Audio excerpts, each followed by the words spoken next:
Aperture. Hey Nat. Hey Lynn. What'd you do this weekend? You know, I got a new camera and I was just playing around with it. And I learned about this cool thing called Aperture. What's Aperture? Well, it's the hole in the lens in which light travels through. This is an example of how the size of the hole affects the amount of light allowed in. On a bright sunny day like this, you want to make sure your aperture is at one of the smaller settings to allow less light in. To change the aperture on your camera, make sure your camera is in manual mode. Pressing the plus/minus button, scroll with this button either left or right to change the f-stop number. On a bright sunny day like this, you want an f-stop of closer to 18 to allow less light in. Dark setting like this, you want to change your f-stop to a smaller number to allow more light in.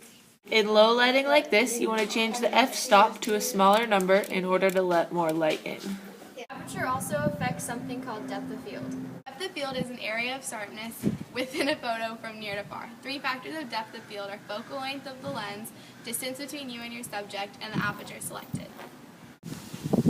The wide opening in this picture only allows a small amount of light that falls on the focused subject to be sharp. An f-stop for a kind of picture like this would be something more like 1.4. In a picture like this, to get everything in focus, a smaller opening is required, like an f-stop of f16, to allow a greater area of sharpness.